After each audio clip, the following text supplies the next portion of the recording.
오늘 우리에게 주신 하나님의 말씀은 민수기 6장입니다. 구약 민수기 6장 22절에서 27절까지 말씀입니다. 민수기 6장 22절에서 27절까지 말씀, 다 같이 한 목소리로 함께 봉독하겠습니다. 22절부터 27절까지 같이 봉독합니다. 여호와께서 모세에게 말씀하여 이르시되 아론과 그의 아들들에게 말하여 이르기를 너희는 이스라엘 자손을 위하여 이렇게 축복하여 이르되 여호와는 내게 복을 주시고 너를 지키시기를 원하며 여호와는 그의 얼굴을 내게 비추사 은혜 베푸시기를 원하며 여호와는 그 얼굴을 내게로 향하여 드사 평강 주시기를 원하노라 할지니라 하라. 그들은 이같이 내 이름으로 이스라엘 자손에게 축복할지니 내가 그들에게 복을 주리라. 아멘. 할렐루야. 복된 주일입니다. 주님 앞에 나오신 여러분들을 축복합니다. 우리 하나님의 놀라우신 은혜를 누리고 돌아가는 복된 날 되시기를 간절히 기원합니다. 오늘은 민수기 6장 말씀 가지고 이렇게 축복하라 라는 제목으로 함께 하나님의 음성을 듣기를 원합니다. 한번 따라 할까요? 이렇게 축복하라. 이렇게 축복하라. 저는 안식일을 맞아서 지난 9월 말에 한 10일 여정으로 캐나다 밴쿠버에 다녀왔습니다. 밴쿠버에 저희 작은 딸 가족이 살고 있기 때문에 작은 딸 가족을 만나기 위해 다녀온 것입니다. 저에겐 딸이 둘이 있는데 이 둘째 딸이 첫째 딸을 제끼고 작년 8월에 먼저 시집을 갔습니다. 벌써 1년이 넘어 지나 버렸지요.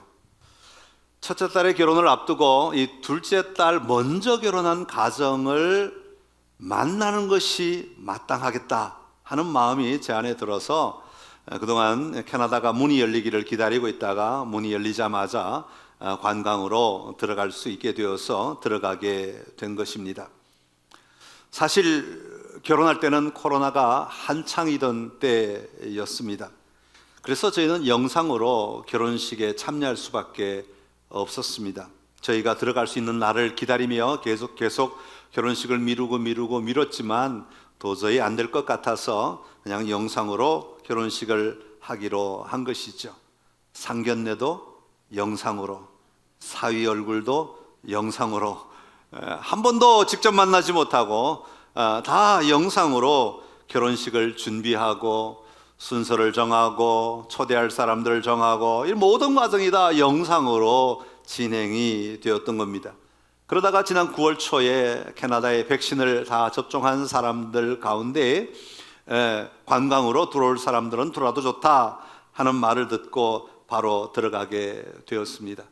밴쿠버 공항에 도착하기까지 여러 번의 이 PCR 검사를 하고 음성 확인을 받고 제출하고 보여주고 그렇게 해서 공항에 도착해서 공항문을 딱 나서는데 저 멀리서 둘이서 손을 흔들고 있는 겁니다. 사위 얼굴을 처음 봤어요. 영상으로는 봤지만 사진으로는 봤지만 실제로 본 건 처음이에요. 여러분 영상 믿지 마십시오. 영상으로 보는 것과 진짜로 보는 것에는 어마어마한 차이가 있어요. 영상을 보고 저희가 옷을 준비해 갔어요. 사위 옷이 이 정도면 되겠다 하고 가져갔는데 하나도 안 맞아요. 하나도 안 맞아요. 다 제가 입어요, 도로. 영상과 실제는 다르더라. 사위를 만나서 악수를 하고 목소리를 듣고 느낌을 가지고 또 뭐 대화를 하고 이러는데 정말 많은 게 새롭더라고요. 새롭게 느껴져요. 그동안 알았던 1년 동안 그렇게 자주 영상통화하면서 만났던 그런 모습 아닌 것들을 더 많이 발견하게 되었습니다. 그 다음 날이 되어서 사돈 어른들과 함께 식사를 하게 되었는데 분명히 여러 번에 걸쳐 영상으로 상견례도 하고 결혼식 준비도 하고 또 결혼식 끝나고 인사도 하고 또 이렇게 여러 가지 방법으로 인사를 하고 만났던 사이지만, 얼굴을 봤던 사이지만, 마치 이렇게 상견례하듯이 세 명씩 앉아가지고 서로 밥을 먹으면서 대화를 하는데, 영상에서 볼 수 없었던 많은 것들이 보이는 겁니다. 미세한 눈빛이나 호흡이나, 아니면은 이렇게 웃는 미소의 그 세밀한 것이나, 손동작이나, 그러면 아니면 그 자세나, 이런 것들은 영상으로는 볼 수 없었던 것인데, 직접 보니까 그런 것들이 보이기 시작하는 겁니다. 그러면서 참 많은 대화를 나누었어요. 한 번 만나면 2시간씩, 3시간씩, 그것도 그 다음날 또 저녁 먹자고, 그 다음날 또 저녁 먹자고 그러셔서 3일 저녁을 먹으면서 같이 참 많은 대화를 나누게 되었습니다. 근데 여러분, 영상으로 만날 때는요, 가만히 생각해 보니까 전부 정보 위주로 만났더라고요. 오늘 영상통화 몇 시에 하자고 제가 카톡을 보내면 그쪽에서 시간을 맞춰가지고 그럼 몇 시에 합시다, 그렇게 연락이 와요. 그러면 그 시간에 이 아이패드를 딱 앞에 놓고 딱 둘이 마주 앉아가지고 기다리고 있는, 시간이 가기를 기다리고 있는 겁니다. 그러면서 머릿속에 오늘 어떤 질문을 해야 할까, 1번, 2번, 3번, 4번 적어 놓기도 하고, 그래서 머릿속에 오늘 할 질문을 다 준비해서 영상을 쳐다보고 있는 겁니다. 그리고 상대방이 나오면 1번 질문을 하고 상대방이 답하고, 또 그쪽에서 질문하면 제가 대답을 하고, 또 2번 질문을 하고 대답을 하고, 잠깐의 침묵이, 여러분 그게 왜 그렇게 어색한지요? 잽싸게 3번 질문을 던지면 3번 질문에 대답을 하고.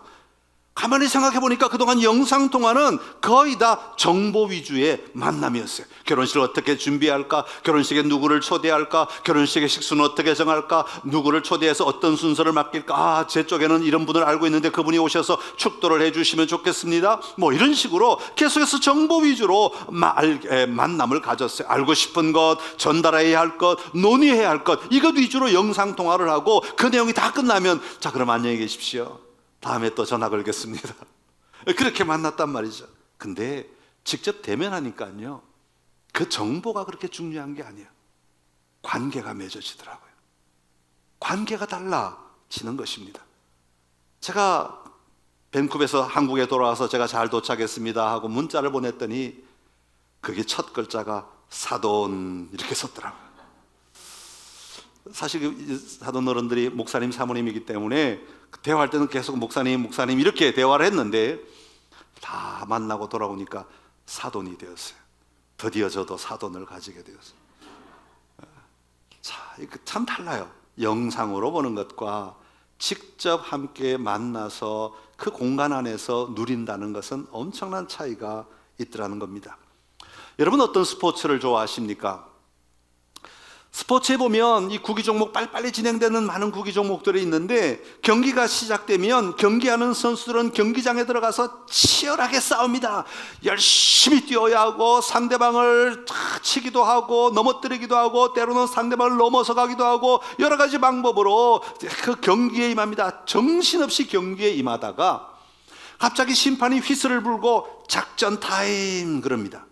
여러분, 작전 타임 그러면 이 시간이 어떤 시간입니까? 모든 자기가 그렇게 전력 질주하던 경기를 다 멈추고 자기 진영으로 가는 겁니다. 한 팀은 이쪽으로, 한 팀은 저쪽으로. 그리고 가서는 뭘 합니까? 선수들이 뭘 합니까? 자기의 모든 생각을 멈추고, 자기의 모든 말을 멈추고, 자기의 모든 행동을 멈추고 감독의 말만 듣기 시작하는 겁니다. 감독은 속사포같이 그 짧은 시간 안에 수많은 전략을 제시합니다. 수많은 지시를 합니다. 잘못되었던 것들을 고치게 하고, 또 더 좋은 전략들을 선포하면서 너희가 이렇게 해야 된다, 이렇게 해야 된다, 이 위치에서는 이렇게 가야 되고, 이 여기에서는 이렇게 막아야 되고, 속사포처럼 쏟아내는 감독의 말을 듣는 시간입니다. 자기 말을 하는 시간 아니에요. 선수들은 수건으로 얼굴을 닦고 물을 마시기는 하지만 그의 귀는, 그의 눈은 오직 감독에게 집중되어 있는 시간이 작전 타임이라는 말입니다. 여러분, 우리 그리스도인에게도 작전 타임이 있지 않습니까? 우리는 세상 속에서 얼마나 열심히 달려갑니까? 열심히 살아갑니까? 열심히 싸웁니까? 최선을 다해서 나에게 주어진 삶의 자리에서 어떻게든 좀 더 점수를 내보자고, 어떻게든 좀 더 많은 점수를 내려고 최선을 다해서 달려가다가 우리에게도 하나님은 작전 타임을 요청하실 때가 있습니다. 그것이 어떤 때는 이렇게 예배의 자리가 되기도 하고, 그것이 어떤 때는 내 개인의 기도 시간이 되기도 하고, 어떤 때는 그것을 묵상하는 시간이 되기도 하고, 여러 가지 방법으로 하나님은 우리에게 작전 타임을 요구하신다고 하는 겁니다.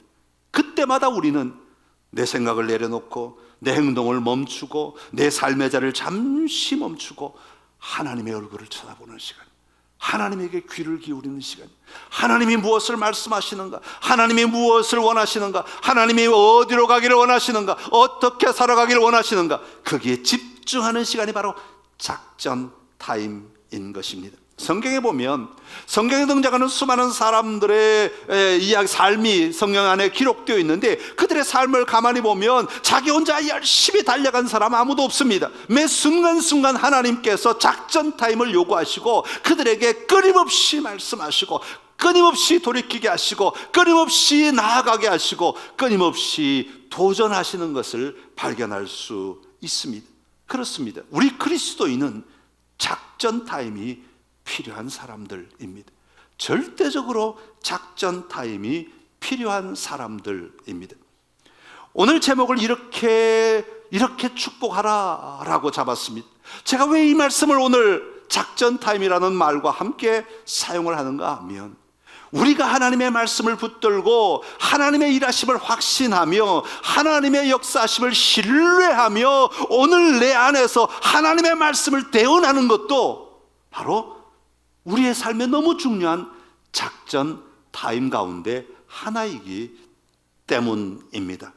오늘 여러분의 삶 가운데, 여러분의 삶의 걸음 속에 오늘 이 말씀을 통하여서 다시 한번 여러분의 작전 타임이 삶의 현장에서 있기를 바라고, 그 작전 타임으로 말미암아 더 놀라운 전진이 여러분의 삶의 걸음 속에 있게 되기를 간절히 기원합니다.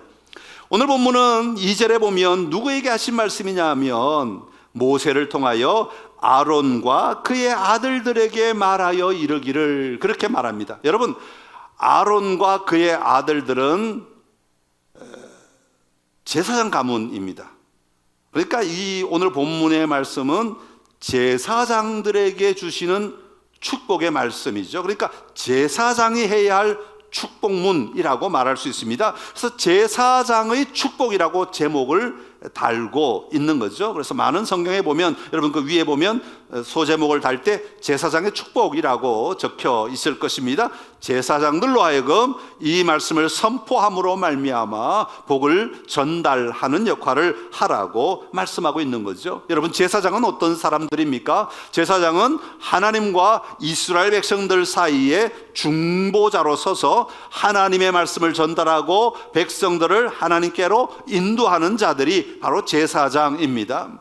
더 나아가 하나님께서는 출애굽기 19장에 보면 이스라엘 백성들을 뭐라고 말씀하셨습니까? 너희를 제사장 나라로 세운다, 그렇게 말씀하셨죠. 그러니까 하나님은 이스라엘만의 하나님이 아니라 하나님과 세계 열방 사이에 이스라엘을 사용하셔서 이 나라로 하여금 세계 열방이 하나님을 바라볼 수 있도록, 하나님께 나아올 수 있도록 중재자의 역할을 하는 나라로 하나님은 이스라엘을 삼으신 것입니다.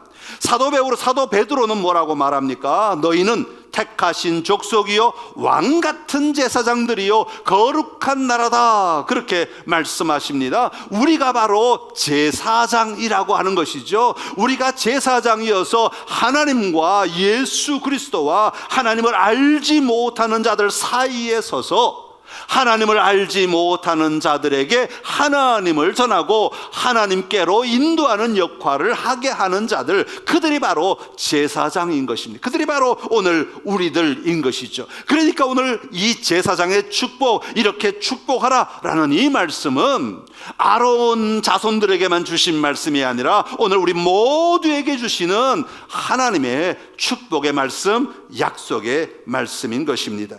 오늘 말씀을 통하여서 여러분의 삶 가운데 이 축복이 선포되는 역사가 일어나게 되기를 간절히 기원합니다. 여러분, 그리스도인은 저주를 선포하는 자 아닙니다. 여러분, 그리스도인은 다른 사람을 향하여 악담하는 자들이 아닙니다. 그리스도인은 다른 사람을 향하여서 잘못되라고 말하는 자들이 아닙니다. 우리는 하나님을 의지하여 하나님께서 저들을 도우사 저들의 삶에 복이 임하기를 빌어주는 자들입니다. 이게 제사장의 역할입니다. 제사장의 삶의 자세여야 하는 것이죠. 그래서 여러분의 삶에도 날마다 이 축복이 선포되는 은혜가 있게 되기를 간절히 기원합니다. 자, 그러면 오늘 우리가 선포해야 될 축복의 3가지 내용을 잠깐 살펴보고 마무리하도록 하겠습니다. 첫 번째는 24절의 내용입니다. 24절 우리 같이 읽어 보겠습니다. 여호와는 내게 복을 주시고 너를 지키시기를 원하며. 아멘.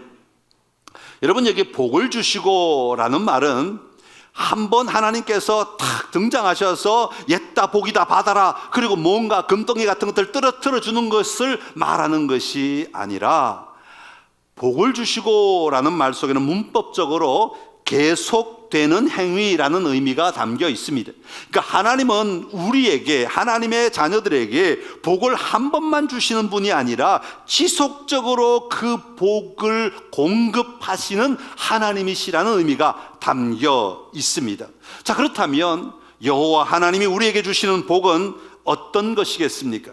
여러분, 이 복은 하나님이 맡기신 우리의 삶, 하나님이 맡기신 우리의 인생을 우리가 잘 살아갈 수 있도록 하나님이 공급해 주시는 힘, 하나님이 공급해 주시는 지혜, 하나님이 공급해 주시는 능력이라고 말할 수 있습니다. 이것을 잘 설명한 본문이 창세기 1장 28절의 말씀인데요, 한번 읽어 보겠습니다. 하나님이 그들에게 복을 주시며 하나님이 그들에게 이르시되 생육하고 번성하여 땅에 충만하라. 땅을 정복하라. 바다의 물고기와 하늘의 새와 땅에 움직이는 모든 생물을 다스리라 하시니라. 아멘. 자, 여러분, 여기 보면 하나님께서 사람을 창조하시고 그 사람에게 할 일을 주십니다. 그게 뭡니까? 생육하고 번성하고 땅에 충만하라, 땅을 정복하라, 그리고 모든 것들을 다스려라, 그렇게 말합니다. 그런데 하나님은 사람의 지혜, 사람의 능력만 가지고 이 모든 일을 감당하라고 말씀하지 아니하시고 그 앞에 보면 뭐라고 기록했어요? 하나님이 그들에게 복을 주시며, 그렇게 말했어요. 그러니까 하나님이 복을 주시는 이유는 사람들이 생육하고 번성하고 충만하고 정복하고 다스릴 수 있도록 하시기 위한 하나님의 힘, 하나님의 지혜, 하나님의 능력을 공급하시는 행위인 것입니다. 그러니까 오늘 우리가 이 땅을 살아가는 삶의 자리에서 우리가 길을 걸어갈 때에 하나님은 그 길을 홀로 걸어가게 내버려 두시는 분이 아니라 우리에게 끊임없이 힘을 공급하시고 지혜를 공급하시고 능력을 공급하셔서 우리가 걸어가야 될 그 길을 잘 걸어가도록, 승리하며 걸어가도록, 이기는 삶을 살아갈 수 있도록 만들어 주시는 것이 하나님의 복이다라는 것입니다. 그러기에 오늘 우리가 먼저 선포해야 될 것은 내게 복을 주시기를 원한다. 여호와 하나님께서 너에게 복을 주시기를 원한다. 다시 말하면 여호와 하나님께서 너에게 힘을 주시기를 원한다. 너에게 능력 주시기를 원한다. 너에게 지혜 주시기를 원한다. 그렇게 우리가 기도해야, 기원해야 하는 것입니다. 그런 다음에 오늘 하나님께서 이렇게 복을 주시는 궁극적인 목적을 뭐라고 말하고 있는가 하니까 너를 지키시기를 원하며, 그렇게 말씀하고 있는 거죠. 여러분, 지키신다라는 말은 하나님이 보신다, 하나님이 보호하신다, 그리고 하나님이 지키신다, 이런 단어가 다 함께 포함된 단어입니다. 하나님께서는 끊임없이 능력을 공급하심으로 말미암아 이스라엘 백성들이 광야의 길을 걸어가야 할 때 그 걸음을 넉넉히 잘 감당할 수 있도록 지키시는 하나님이시다. 다시 말하면 보고 계시는 하나님이시다, 공급하시는 하나님이시다, 보호하시는 하나님이시다 라는 의미를 가지고 있는 겁니다. 그렇게 우리가 다른 사람을 향하여 축복할 때에 하나님이 너에게 복을 주시기를 원하신다, 복을 주기를 원한다, 하나님이 그리고 너를 지키시기를 원한다, 이 고백이 우리의 입에서 언제나 나와야 하는 것입니다. 사랑하는 성도 여러분, 여러분의 가정에서, 여러분의 삶의 자리에서 다른 사람을 향하여 분명하게 여호와 하나님께서 복 주셔서 여호와 하나님이 지켜주심으로 승리하는 삶을 살아가게 될 것을 믿고 담대하게 선포하는 삶이 되시기를 간절히 기원합니다. 두 번째로는 25절인데요. 우리 25절 같이 읽어 보겠습니다. 여호와는 그의 얼굴을 내게 비추사 은혜 베푸시기를 원하며. 아멘. 얼굴을 내게 비추사. 여러분, 얼굴을 내게 비춘다. 사실 우리 하나님에게는 얼굴이 있어요, 없어요? 없으세요. 우리 하나님은 사람의 형상과 같지 않으세요. 그래서 하나님의 얼굴이 없어요. 그냥 상징적으로 우리 사람으로 이해하기 좋게 하기 위해서 얼굴, 그래서 눈동자도 만들고 귀도 만들고 입도 만들어서 하나님이 그렇게 말씀하시고 듣는다, 이런 것들을 좀 이해하기 쉽게 하기 위해서 얼굴이라는 개념을 도입해서 사용할 뿐이지, 하나님은 형상이 없으신 분이세요. 얼굴이 없다, 그 말이죠. 그렇다면 그 얼굴을 내게 비춘다라는 말의 의미는 뭐겠습니까? 이것은 하나님이 가지신 성품이나 하나님의 임재를 드러내신다, 그런 의미가 강합니다. 그래서 하나님께서는 하나님의 성품을 사용하신다, 하나님의 성품을 너에게 드러내기를 원하신다, 그렇게 간구하라는 의미를 담고 있는 겁니다. 여러분, 하나님의 성품은 어떤 것이에요? 하나님은 인자하시고, 하나님은 자비로우시고, 하나님은 변치 않으시고, 하나님은 공의로우시며, 하나님은 사랑이 많으시고, 하나님은 영원하신 분이십니다. 그 하나님의 성품을 우리에게 끊임없이 쏟아부어 주신다 하는 겁니다. 여러분, 그 하나님의 성품을 언제나 누리며 살아가는 삶이 되시기를 간절히 기원합니다. 그럴 때 그곳에 뭐가 임한다고요? 은혜가 임하게 된다는 거예요. 여러분, 은혜라는 말의 의미를 아시죠? 은혜는 내가 마땅히 수고하고 애썼는데 그 대가로 받는 것 은혜 아닙니다. 은혜라는 것은 내가 자격이 없고, 내가 사랑받을 자격이 없고, 내가 그것을 누릴 자격이 없어도 나에게 공급되는 것, 나에게 베풀어 주시는 것, 이것을 가리켜서 은혜라고 이야기하는 거죠. 하나님 앞에 내가 사랑받을 자격이 없어도 하나님은 자신의 성품으로, 하나님의 자신의 그 인자하심으로, 자비로우심으로 우리에게 은혜를 베풀어 주시는 분이십니다. 여러분, 우리가 이 하나님을 분명히 믿고 그 하나님을 선포하는 자가 되어야 하는 것입니다. 나뿐만 아니라 다른 사람을 향하여서도 하나님은 동일하게 일하시는 하나님이십니다. 우리의 자녀에게, 우리의 부모에게, 우리의 배우자에게 하나님께서 그 얼굴을 향하여 드사 은혜 베푸시기를, 그 얼굴을 비추사 은혜 베푸시기를 원한다. 이 고백이 오늘 우리의 고백이 되어야 할 것입니다. 그리고 세 번째는 26절의 말씀입니다. 26절에 이렇게 말합니다.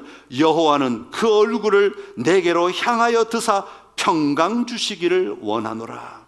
여러분, 그 얼굴을 향하여 드사, 여기도 얼굴이 또 나옵니다만은 아까와 조금 다르게 여기는 향하여 드사, 방향을 틀었다, 뭐 그런 의미, 이렇게 직접 한 대상을 향하여서 쳐다보고 있는, 집중하는 그런 의미가 담겨 있습니다. 여러분, 어떤 사람을 볼 때 흐뭇하게 바라보는 사람이 있지 않습니까? 마음이 편안하고 그저 좋다, 그냥 보기만 해도 좋다, 그냥 편안하고 안심이 되고 그냥 위로가 되고 격려가 되고 그냥 좋다 하는 사람들 있지 않아요? 하나님께서 그 얼굴을, 여호와께서 그 얼굴을 향하여 드사라는 의미가 바로 그런 것입니다. 그저 사랑스럽고 그저 아름답고 그저 나에게 너무 존귀하고 그저 나에게는 너무 귀한 자이기 때문에 하나님이 이렇게 지그시 바라보시는 모습입니다. 우리가 다른 사람을 향하여 그렇게 기도해야 된다는 거죠. 하나님께서 저들을 향하여서 그렇게 지그시 봐주시는 그런 은혜가 임하게 하옵소서, 그렇게 기도하라는 겁니다. 왜요? 그 얼굴을 내게로 향하여 드사 평강 주시기를 원하노라.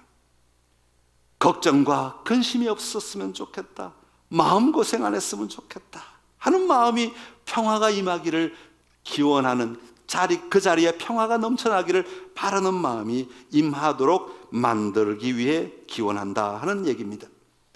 제가 딸 둘이 결혼한다고 할 때 가장 관심 가는 부분은 이런 것이었습니다.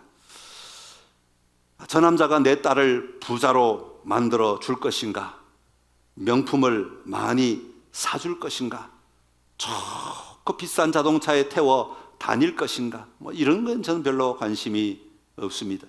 그런 것을 기대하지도 않고 그런 것을 요구하지도 않습니다. 단 하나 제가 제 딸들을 바라보면서 걱정하는 것, 염려하는 것, 아니 기도하는 것은 저 청년이, 저 남자가 내 딸들에게 걱정과 근심을 보태주는 사람이 아니라 내 딸의 걱정과 근심을 덜어주는 사람이었으면 좋겠다라는 겁니다. 다시 말하면 저 남자들이 내 딸들에게 와서 함께 살 때 저들로 말미암아 평화가 임하는 가정이었으면 좋겠다, 샬롬이 임하는 가정이었으면 좋겠다 하는 겁니다. 여러분, 사실 우리가 살아가면서 일 안 할 수 있습니까? 일해야 돼요. 내 앞에 걱정거리 없을 수 있습니까? 아니요. 언제나 걱정거리 있을 수 있어요. 우리가 감당해야 할 것이라면 우리는 그것을 바라보면서 함께 힘을 모아서 넉넉히 감당하기 위해 도전해야 하는 삶을 사는 자들입니다. 그것은 마땅히 하나님이 우리에게 주신 삶의 자리입니다. 수고해야 합니다. 땀 흘려야 합니다. 열심히 살아야 합니다. 도전해서 내 앞에 막힌 담들을 헐고 도전하는 삶이 우리에게 있어야 합니다. 그러나 정말 중요한 것은 그것을 감당하기 위해서 우리가 평화를 누린다는 것이죠. 우리의 삶에 참된 평화가 있고 우리의 가정에 참된 평화가 있으면 그런 것들은 얼마든지 넉넉히 이길 수 있다고 하는 것입니다. 예전에 우리가 많이 읽었던 야베스의 기도문이 있습니다. 역대상 4장 10절의 말씀인데요, 우리 한번 읽어보겠습니다. 시작. 야베스가 이스라엘 하나님께 아뢰어 이르되 주께서 내게 복을 주시려거든 나의 지역을 넓히시고 주의 손으로 나를 도우사 나로 환난을 벗어나 내게 근심이 없게 하옵소서 하였더니 하나님이 그가 구하는 것을 허락하셨더라. 아멘. 주의 손으로 나를 도우사 나로 환난을 벗어나 악이 나를 지배하지 않게 하시고 하나님의 선하심으로 나를 감싸 주시어서 내게 근심이 없게 하옵소서. 내게 두려움과 염려가 떠나가게 하시고 우리의 삶에 샬롬이 임하게 하여 주옵소서. 이것을 간구하였더니 주님이 응답하셨다라고 말씀하고 있는 겁니다. 여러분, 하나님은 여러분을 너무나 기뻐하십니다. 여러분이 축복해야 하는 대상도 하나님이 너무나 기뻐하십니다. 그래서 그 기쁨과 확신에 찬 모습으로 쳐다보시는 분이십니다. 그 하나님께서 그 사랑으로 평화를 주옵소서, 평화를 주시옵소서, 그렇게 우리가 선포해야 하는 것입니다. 자, 그러면 우리가 이 축복을 선포하면 어떤 일들이 일어나는가? 27절에 이렇게 기록하고 있습니다. 이같이 내 이름으로 이스라엘 자손에게 축복할지니 내가 그들에게 복을 주리라, 그렇게 말씀하십니다. 성도들 가운데 어떤 사람은 이렇게 말합니다. 이렇게 기도하십시오, 이렇게 선포하십시오, 이렇게 외치십시오 라고 말합니다. 내가 그렇게 복을 선포할 자격이 없습니다. 나는 그럴 자격이 없습니다. 나는 너무 못났고 나는 신앙생활을 제대로 하지도 못하고 나는 아무 권한도 없고 나는 아무 힘도 없어서 그렇게 복을 선포해도 하나님이 들어주지 않을 겁니다 라고 말하는 사람들이 있습니다. 여러분, 그러나 오늘 본문에 보시면 복을 주는 주체가 여러분이 아니라고 말합니다. 만약 복을 줘야 하는 주체가 여러분이라면 여러분의 자격에 굉장한 힘이 실리게 될 것입니다. 그러나 복을 주시는 주체는 여호와 하나님이십니다. 여호와는 끊임없이 반복하여 여호와 하나님께서 복을 주시는 분이시라고 말하고 우리는 그 복을 선포하는 자로 세움을 받은 것입니다. 그러하기에 여호와 하나님이 저들에게 복 주시기를 우리가 선포할 때에, 외칠 때에 하나님은 그들에게 복 주신다고 말씀하고 있습니다. 하나님 복 주시는 것은 하나님이 하시는 일이라고 말씀하고 있는 겁니다. 오늘 여러분 주변에 여러분들에게 카드를 다 나눠드렸습니다. 글자를 좀 키워주시, 이렇게 작게 했으니까 들고 다니기 좋으라고 작게 만들었어요. 지갑에 넣고 다니시거나 휴대폰에 꽂고 다니시거나 어디에나 들고 다니시라고 작게 만들었습니다. 다음엔 좀 큰 걸로 만들어 드리도록, 붙여놓고 볼 수 있도록 만들어 드리도록 하겠습니다. 자, 먼저 자신을 위해서 우리 한번 좀 축복해 볼까요? 여러분, 너가 나에게로, 나로 바꿔서 우리 한번 같이 읽어보겠습니다. 시작. 여호와는 나에게 복을 주시고 나를 지키시기를 원하며 여호와는 그의 얼굴을 나에게 비추사 은혜 베푸시기를 원하며 여호와는 그 얼굴을 나에게 향하여 드사 평강 주시기를 원하노라. 아멘, 아멘, 아멘. 여러분, 이 선포가 여러분 곧 작전 타임입니다. 하나님의 음성을 듣고 하나님의 방법으로, 하나님의 말씀으로 내 삶을 집중하여 나아가는 것, 중요한 작전 타임입니다. 여러분만 하지 마시고 여러분 배우자에게, 여러분의 가족에게, 여러분의 이웃에게, 여러분의 직장에 여러분 하나님의 복을 선포하시기를 바랍니다. 이 제사장의 축복을 선포하시기를 바랍니다. 제사장의 축복을 선포하려니까 부장님 이리 좀 와보세요. 앞에 세워놓고 그러지 마십시오. 그러다가는 오히려 축복이 아니라 저주가 될 수도 있습니다. 그렇게 하는 것이 아니고 여러분의 기도 속에 이 축복문을 담아서 그들이 이렇게 되도록, 그들에게 이런 은혜가 임하도록 기도하는 겁니다. 때로는 문자를 보낼 때 맨 마지막에 다 보내면 너무 기니까 한 절씩만 보내도 좋고요. 그 하나님을 알지 못하는 사람이면 여호와를 빼도 좋고요. 어떤 방법이든지 다양한 방법으로 평화가 있기를 원합니다. 그래도 되잖아요. 하나님이 그 길을 지켜주기를 원하는 마음을 담아서 쓸 수 있잖아요. 여러 가지 방법으로 선포하고 나눌 수 있습니다. 가정에서 기도할 때, 서로 기도할 때 이것으로 기도해도 좋고요. 또 우리 자녀들에게도 특별히 이 복을 선포할 수 있습니다. 여러분 한 주간 동안 그렇게 축복하며 사시기를 바랍니다. 가정의 제사장이 되십시오. 부부간에 서로 제사장이 되십시오. 부모를 향하여 여러분이 제사장이 되십시오. 자녀를 향하여 여러분이 제사장이 되십시오. 직장에서 제사장이 되십시오. 세상에서 제사장이 되십시오. 그리고 축복하십시오. 이것이 우리의 할 일입니다. 여러분이 축복하시는 자리에 하나님의 복이 임하게 될 줄로 믿습니다. 기도하겠습니다. 참 좋으신 우리 하나님 아버지, 제사장의 축복을 함께 나누었습니다. 이렇게 축복하라, 계속하여 끊임없이 축복하라고 말씀하여 주셔서 감사합니다.